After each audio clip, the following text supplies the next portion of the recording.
faithfully delivering value by interpreting great books from around the world. Hello, this is Sally Talking Books. I'm Woo Hyun, the interpreter for this book. Today, I'm introducing you to a book called Anti-Semitism. It's part of an introductory series from Oxford University Press. The single quote within the single quote here targets Jews. They were a key people in ancient Palestine, proud of their monotheistic faith and seeing themselves as superior. So they often resisted other groups invading Palestine. Around the end of the first century and start of the second century AD, Jews launched two major revolts against Roman rule. After the revolts were crushed, the Roman emperor expelled Jews from Palestine, scattering them worldwide. When you hear the term anti-Semitism, what's your first thought? I bet many people immediately think of the Nazi genocide of Jews. However, that Jewish massacre wasn't random. It had deep roots. Hatred toward Jews in Europe has lasted nearly 2,000 years. Moreover, the persecution of Jews spans centuries. European modernization, especially Germany's, bore bitter fruit. Anti-Semitism is a super complex issue not summed up easily. For us Chinese, understanding this might be especially tough because many Chinese deeply respect the Jewish people. Folks see Jews as brilliant, full of geniuses, so it's baffling why Westerners hate them so much, even wanting to wipe them out. Well, this book, Anti-Semitism, can help you grasp it. The author, historian Stephen Beller, concisely and clearly traces and summarizes Western anti-Semitism history. Essentially, the book covers three key aspects. First, how did Europe's deep-seated anti-Jewish traditions start? Second, why did Jews become a problem for European nations after the 18th century? Third, why did modern anti-Semitism's ideology and political movements arise in Germany? Starting with the first point, Europe's anti-Jewish roots come from religious clashes between Judaism and Christianity. Christianity branched off from Judaism. Believers think they've made a new covenant with God through Jesus. By their logic, Jews already believe in God, so they should adapt and convert to Christianity. But Jews refuse to do so, and they're the ones who caused Jesus' death, so opposing Judaism is innate to Christianity. On the other hand, Christianity came from Judaism, so the Roman Church believed Jews should still get some protection. Thus, Jews became a special and awkward presence in the Christian world, allowed to live there but stuck in a lowly, subordinate position, causing discrimination and hatred. Throughout the long medieval history, there were frequent episodes of persecuting Jews. They were often expelled by nobles, like pests in the street. People not only discriminated and oppressed them, but also formed fixed stereotypes about them. These stereotypes have three main points. First, seeing them as ignorant and shallow, mostly from religious influence. Second, seeing them as evil. In the Middle Ages, rumors spread about Jews scheming to harm Christians. It can be said that for ages, whenever bad stuff happened in Europe, folks' first reaction was often, "Oh, Jews did this." Even if they knew it wasn't true, they'd blame Jews. Jews were the eternal scapegoats. Lastly, people thought Jews were greedy, money-obsessed, all misers and penny pinchers. The origin of this stereotype is interesting. Because of church bias, Jews had limited job choices in Europe, couldn't farm, couldn't study or be officials, so they became traders or moneylenders. So Jews got linked with money, and they entered Europe's modern era with this bad image. This brings us to the second aspect.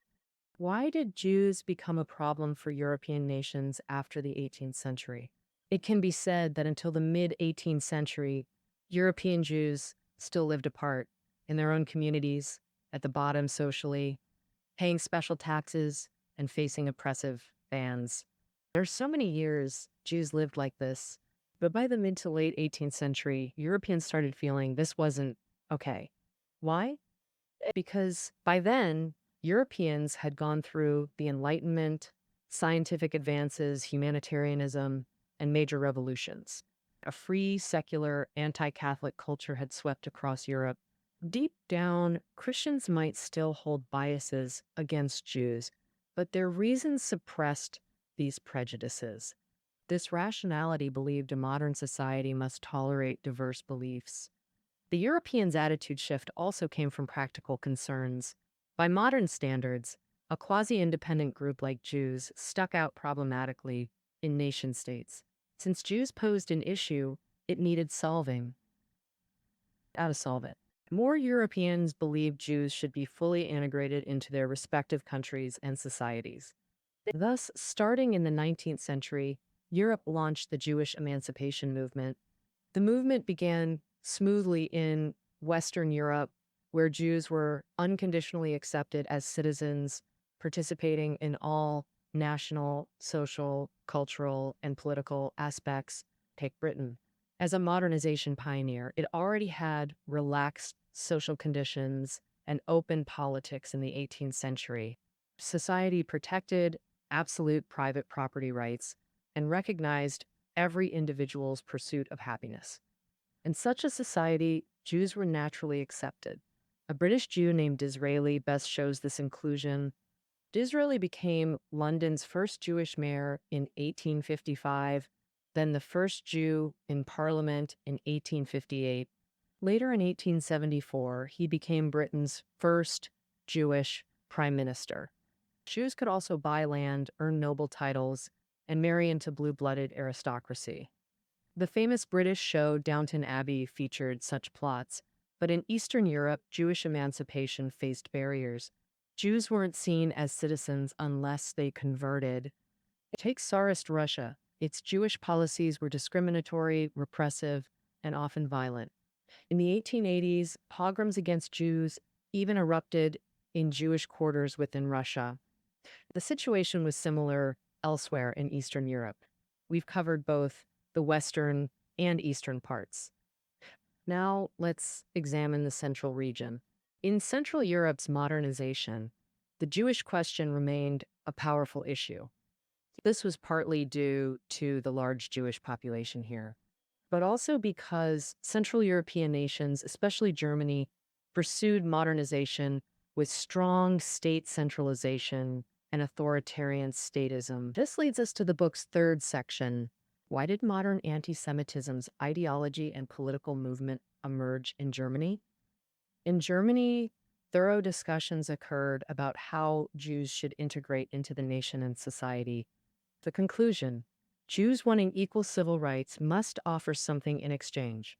Jews had to prove themselves worthy of modern civil rights.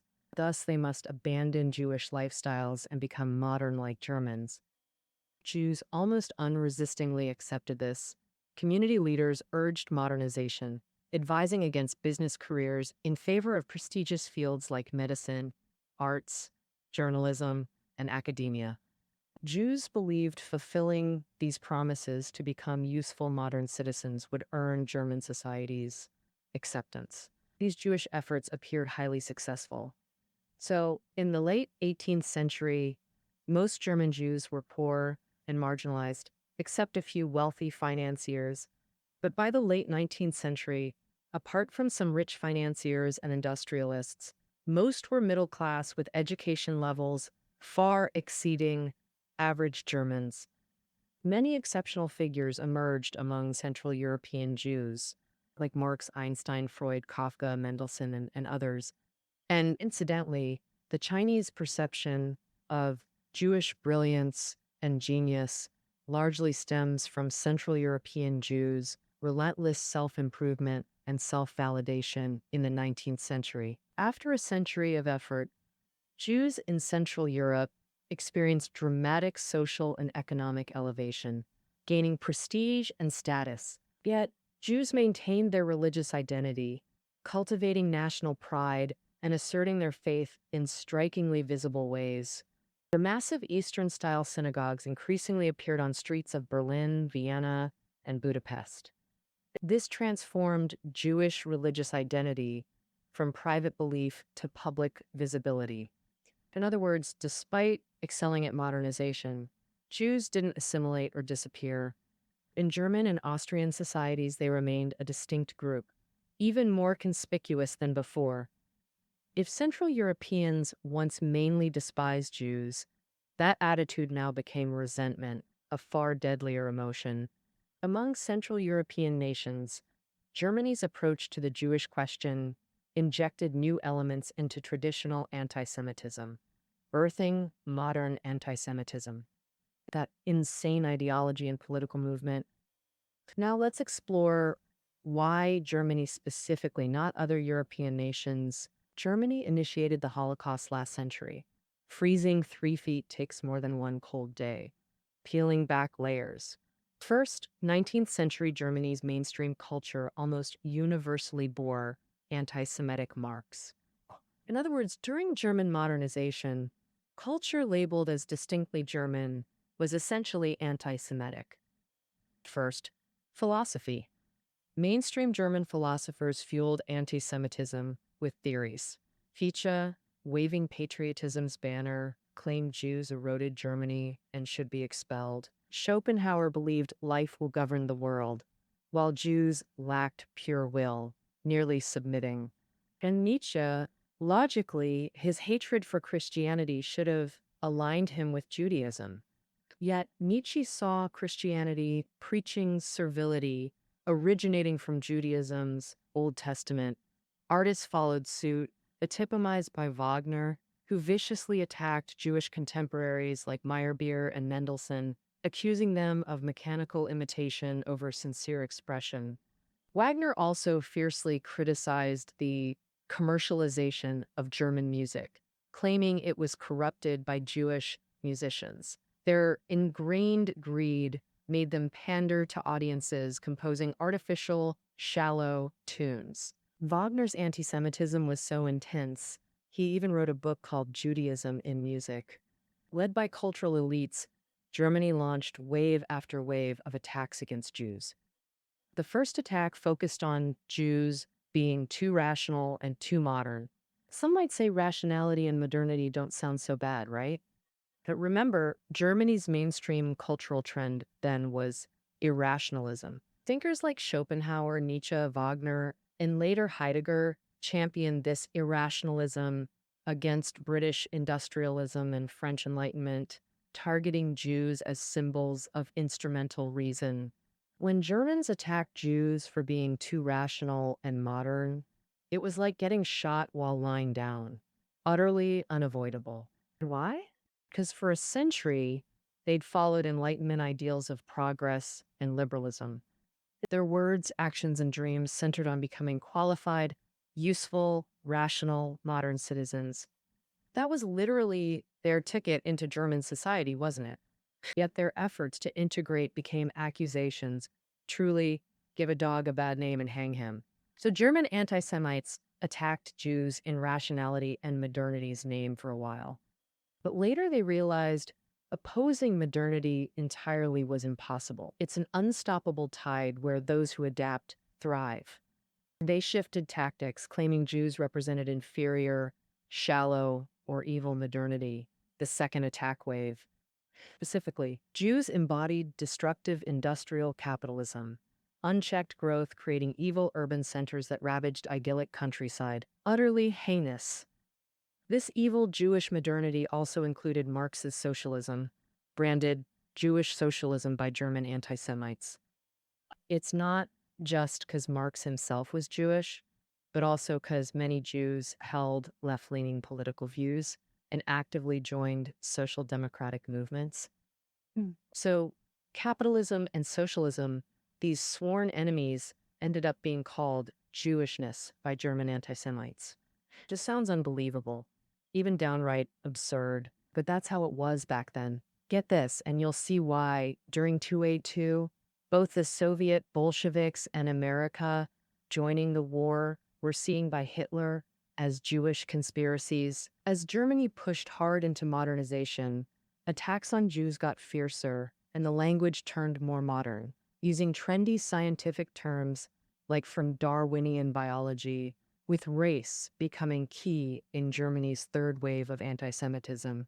In racist talk, white Aryans, especially Germans, stood at the top of human races, while Jews were inferior, weak, and dirty. After these 3 waves of attacks, Jews were battered and on the brink. By the early 20th century, anti-Semitism in Germany hit its peak. Economic anti-Semites feared and envied Jewish wealth, calling to strip Jews of their property. Culture. Anti-Semites slammed Jews as shallow, saying they hurt the German soul and Geist dissension. Anti-Semites said Jews were an inferior race that should be weeded out, while political anti-Semites claimed Jews were hatching a terrible plot to wreck Western civilization through capitalism and socialism, aiming to rule the world. Oh! Ironically, after WW1, many German politicians were Jews, but despite their all-out efforts, they couldn't revive Germany's economy. Against this backdrop, Hitler and his crew took power, becoming the final straw that broke the Jews. Hitler seemed to truly believe Jews were the mastermind behind both the Soviet Red Army and the Western Allies, the arch-enemy of the great German nation.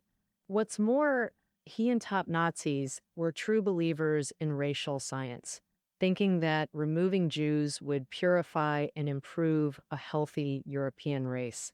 And Germany's unique nationalist modernization model made Hitler's dream of wiping out all Jews in Europe possible.